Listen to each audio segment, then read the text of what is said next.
नमस्कार दोस्तों, स्वागत है आपका इस शानदार एमसीक्यू प्रैक्टिस वीडियो में। दोस्तों, अगर आप किसी भी कॉम्पिटिटिव एग्ज़ाम की तैयारी कर रहे हैं, SSC, railway, UP TET, UP TPSC, PET, banking, railway, teaching, UPP आदि इन सभी एग्ज़ाम की अगर आप तैयारी कर रहे हैं तो ये सीरीज आपके लिए क्वेश्चंस की प्रैक्टिस के लिए बहुत ही ज़्यादा इंपॉर्टेंट होने वाली है। अगर आपको ये सीरीज अच्छी लगे तो आप अपने दोस्तों के साथ भी ये चीज़ शेयर कीजिए। चलिए शुरू करते हैं आज का पहला क्वेश्चन। सातवाहन राजवंश की शुरुआत किस शासक के शासन से मानी जाती है? तो इसमें जो सिमुक हैं, इन्होंने सातवाहन राजवंश की शुरुआत की थी और इस वंश की स्थापना लगभग इन्होंने पहली शताब्दी के आसपास की थी और सिमुक को पुराणों में शिप्रक या सिंधुक के नाम से भी जाना जाता है। इन्होंने जो शुंग वंश है उसको नष्ट करके उसकी जगह पे सातवाहन वंश की स्थापना की और इनकी जो सातवाहन वंश की जो भाषा थी वो प्राकृत थी और इनकी जो लिपि थी वो ब्राह्मी थी। और जो गौतमी पुत्र सातकर्णी हैं, इनको सातवाहन राजवंश का वास्तविक संस्थापक माना जाता है और ये जो है सातवाहन का तीसरे प्रतापी शासक थे और इन्होंने अश्वमेध और राजसूय यज्ञ भी किया था। और ये जो हाल जी हैं, तो इन्होंने ज़्यादा इनको राजनीति से मतलब नहीं रहता था। ये सातवाहन वंश के 17वें शासक थे। इनको ज़्यादातर साहित्यिक योगदान के लिए जाना जाता था। इन्होंने एक ग्रंथ भी लिखा है जिसकी भाषा प्राकृत है और उस ग्रंथ का नाम है गाथा सप्तशती और इसीलिए इनको उपाधि भी मिला है कवि वत्सल का।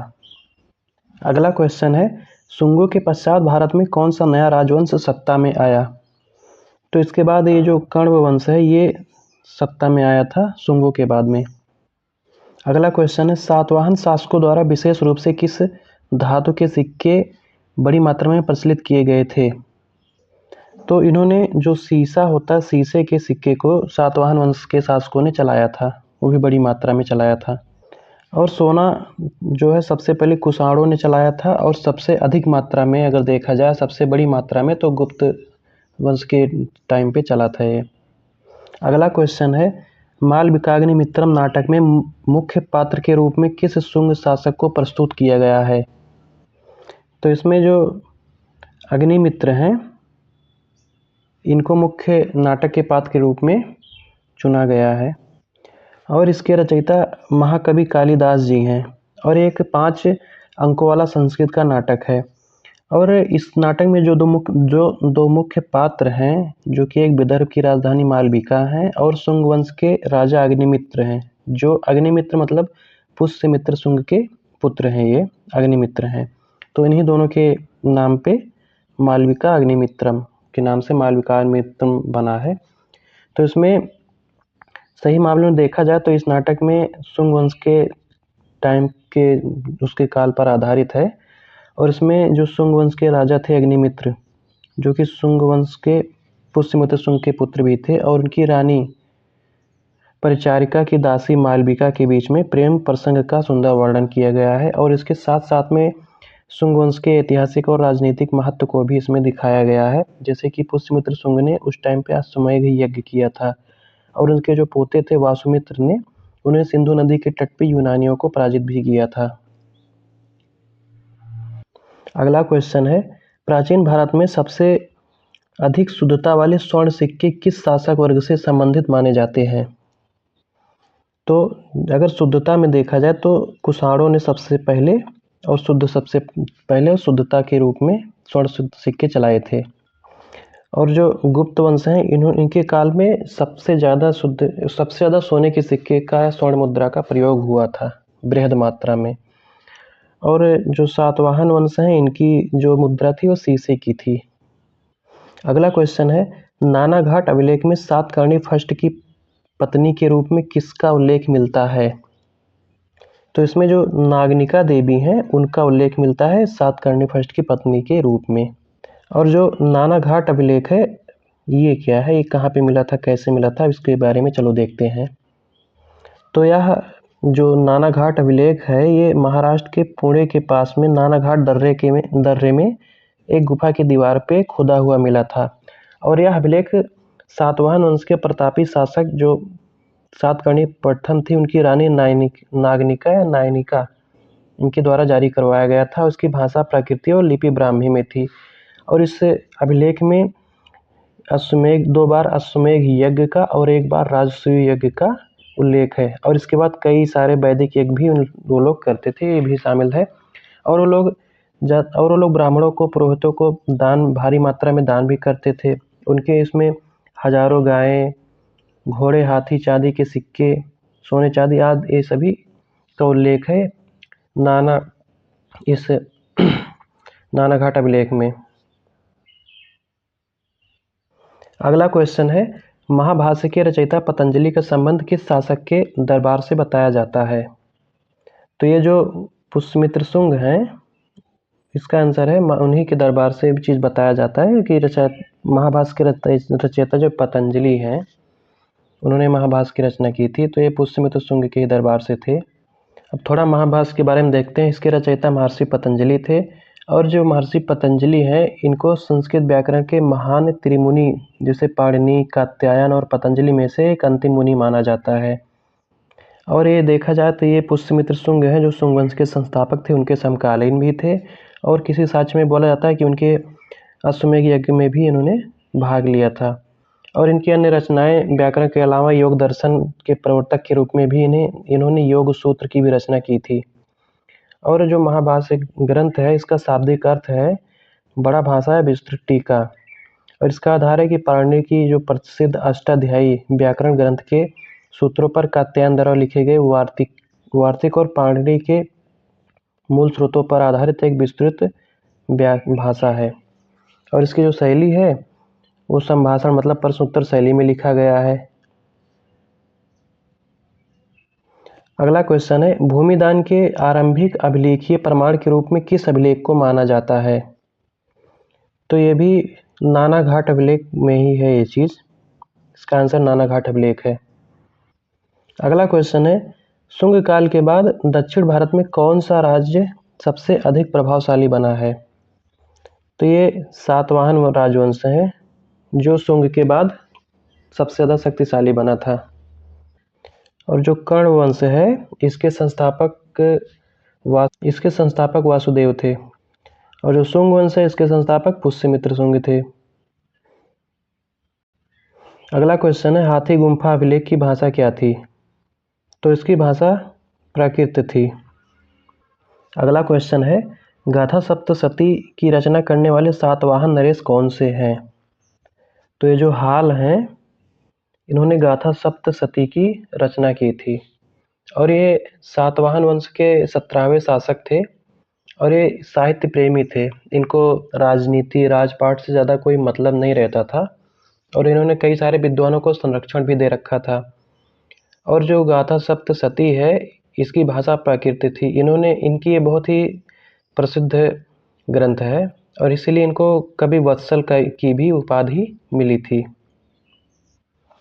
और जो सिमुख हैं, सातवाहन वंश के संस्थापक थे। और जो गौतमीपुत्र सातकर्णी है, इनको सातवाहन वंश में राज का उपाधि मिला था। और ये सातवाहन वंश के महान और प्रतापी शासक थे। अगला क्वेश्चन है, बेसनगर की प्रसिद्ध गरुड़ स्तंभ किस व्यक्ति से संबंधित है? तो ये जो हेलियोडोरस हैं, इनसे संबंधित है बेसनगर की गरुड़ स्तंभ। ये जो हेलियोडोरस हैं, ये एक यूनानी राजदूत थे। और जो मिनांडर थे, यवन राजा थे, ये बौद्ध ग्रंथ में राजा मिलिंद या मिलिंद पान्हो जो है, उसमें बौद्ध भिक्षु नागसेन और मिलिंद के बीच में संवाद का वर्णन किया गया है। तो मिनांडर के टाइम पे, तो मिनांडर को ही मिलिंद पान्हो भी कहते हैं। और इस संवाद के बाद अंत में इन्होंने भी बौद्ध धर्म को अपनाया था, जो कि मिनांडर हैं। ये यवन के राजा थे। और जो धनदेव हैं, ये अयोध्या के राजा थे। और शुंग वंश से ही ये शुंग वंश से ही संबंधित थे। और एक अयोध्या अभिलेख है, जिसमें इनके साक्ष्य के रूप में मिलता है, जिसकी भाषा संस्कृत थी और लिपि ब्राह्मी ही थी। और इनको पुष्यमित्र शुंग का उत्तराधिकारी भी बताया जाता है। ये अयोध्या के राजा थे। अगला क्वेश्चन है, मौर्य युग में राजकीय मुद्रा के लिए किस नाम का प्रयोग किया जाता था? तो जो पण है, उसी का यूज किया था मौर्य टाइम पे।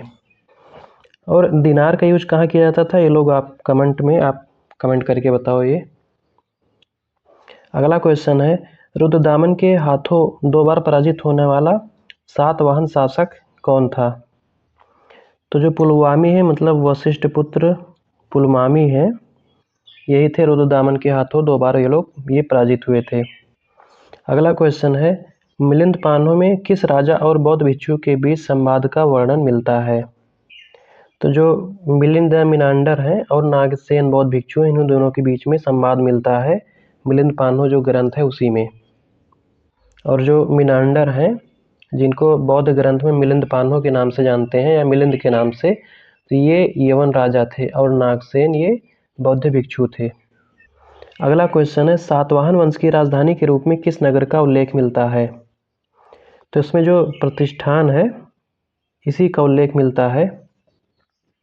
अगला क्वेश्चन है, बृहत्कथा कोश के लेखक गुणाढ़ किस सातवाहन नरेश के दरबार से जुड़े थे? तो ये जो हाल हैं, इन्हीं के टाइम पे ये लेखक गुणाढ़ थे। अगला क्वेश्चन है, शुंग वंश का अंतिम शासक कौन था जिसकी हत्या वासुदेव ने की थी? तो जो देवभूति हैं, इन्हीं की हत्या वासुदेव ने की थी। अगला क्वेश्चन है, सिंधु घाटी सभ्यता की जो मुहरों के निर्माण में मुख्य रूप से किस पदार्थ का उपयोग किया जाता था? तो इसका सही आंसर है सेलखड़ी या फिर खड़िया मिट्टी जिसे बोलते हैं, उसी का निर्माण किया जाता था।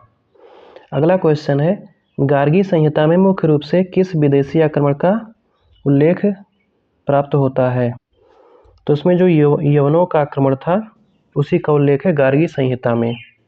और ये जो गार्गी संहिता है ये एक ज्योतिष ग्रंथ है और जो एक युग पुराण है, इसमें इसको एक अंतिम और महत्वपूर्ण पुराण माना गया है और जो भारत के ऐतिहासिक कालक्रम को समझने के लिए विशेष रूप से इसका बहुत ही ज़्यादा योगदान है गार्गी संहिता का। अगला क्वेश्चन है, सातवाहन राजवंश का अंतिम शासक किसे माना गया है? तो जो पुलमावी जो थर्ड थे, इनको ही सातवाहन राजवंश का अंतिम शासक माना गया है। और जो सिमुक हैं ये पहले शासक थे और संस्थापक थे और जो हाल हैं 17वें राजा थे सात वंश के। अगला क्वेश्चन है, अष्टाध्यायी नामक प्रसिद्ध संस्कृत व्याकरण ग्रंथ की रचना किस विद्वान ने की थी? तो जो महर्षि नहीं, इसका आंसर महर्षि पाणिनि है। तो इसको संस्कृत व्याकरण की एक महत्वपूर्ण ग्रंथ मानी जाती है और एक सबसे प्रामाणिक भी है और इसमें 8 अध्याय हैं और जो माहेश्वर सूत्र है, 14 माहेश्वर सूत्र है, वो इसी में उसका उल्लेख है। कहते थे कि भगवान शिव के डमरू से ये 14 माहेश्वर सूत्र मिले थे। और जो पतंजलि थे ये महाभाष्य की रचना किए थे और कालिदास ने मालविकाग्निमित्रम की रचना किए थे। अगला क्वेश्चन है, शुंग राजवंश की प्रमुख राजधानी के रूप में कौन सा नगर प्रसिद्ध था? तो ये जो विदिशा है ये शुंग वंश के टाइम पे इनकी प्रमुख राजधानी के रूप में प्रसिद्ध था। अगला क्वेश्चन है, मालविकाग्निमित्रम की रचना किस ऐतिहासिक काल से संबंधित मानी गई है? तो कालिदास द्वारा रचित है ये शुंग काल में रचना इसकी हुई थी। अगला क्वेश्चन है और लास्ट क्वेश्चन है, वर्ण व्यवस्था का रक्षक तथा अद्भुत ब्राह्मण जैसी उपाधि किस सातवाहन शासक से जुड़ा हुआ है?